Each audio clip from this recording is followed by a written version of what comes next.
ആരോഗ്യരംഗത്ത് ഇപ്പം ശിശുമരണ നിരക്ക് കുറച്ചു, അമേരിക്കയേക്കാൾ കുറച്ചു എന്ന് നമ്മൾ അവകാശപ്പെടുമ്പോൾ അതിൽ അത്ര നേട്ടം കൈവരിക്കാൻ കഴിഞ്ഞതിനെ ഞാൻ തള്ളി പറയുന്നില്ല. പക്ഷേ അത് നാം 1957 മുതൽ കേരളത്തിൽ മാറി മാറി ഭരിച്ച സർക്കാരുകൾ ആരോഗ്യ മേഖലയ്ക്കും വിദ്യാഭ്യാസ മേഖലയ്ക്കും വലിയ പ്രാധാന്യം നൽകിയിരുന്നു. അതിന്റെ അടിസ്ഥാനത്തിൽ കൈവരിച്ച നേട്ടങ്ങളുടെ ഒരു ബാക്കിപത്രം കൂടിയാണല്ലോ. ഇതൊക്കെ കണക്കുകളാണ്, കൊട്ടത്താപ്പിനടിക്കുന്ന രാഷ്ട്രീയ വർത്തമാനങ്ങളല്ല.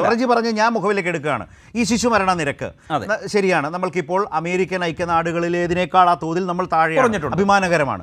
അങ്ങനെയാണെങ്കിൽ താങ്കൾ പറഞ്ഞത് ഇങ്ങനെ സംഭവിച്ചുകൊണ്ടിരിക്കുന്നു. UDF ഭരണകാലത്ത് എത്രയായിരുന്നു അത്?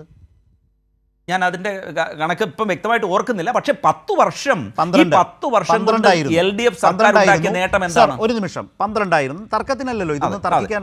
12 ആയിരുന്നു. ഇന്നാണത് 5% മുകളിൽ എത്തി നിൽക്കുന്ന നിലയിലേക്ക് 5.1 എന്നോ മറ്റുമാണ് നമ്മളിപ്പോൾ. രണ്ട് ദേശീയ തലത്തിൽ എത്രയോ ഇരട്ടിയാണ് ഇതിനേക്കാൾ. 25 ഞാൻ പറഞ്ഞത് അതാണ്. അപ്പോൾ ഇതൊക്കെ സംഭവിക്കുന്നത് എന്തുകൊണ്ടാണ്?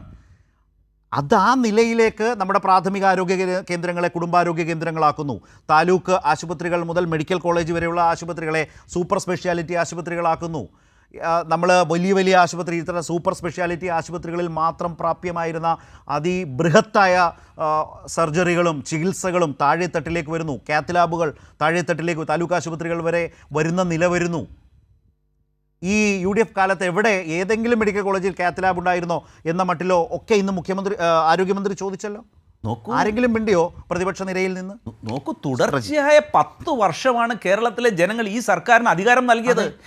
ഒന്നും ചെയ്യാതിരിക്കാനെന്നുള്ളതല്ല, ആരോഗ്യ മേഖലയെ പരിപൂർണമായിട്ടും സംരക്ഷിക്കുവാനുള്ള ഉത്തരവാദിത്വം LDF സർക്കാരിനുണ്ട്. ആ കൃത്യം അവർ നിർവഹിച്ചിട്ടുണ്ടോ എന്നുള്ളതാണ് പ്രധാനം. ഇപ്പൊ ക്ലിയറായി.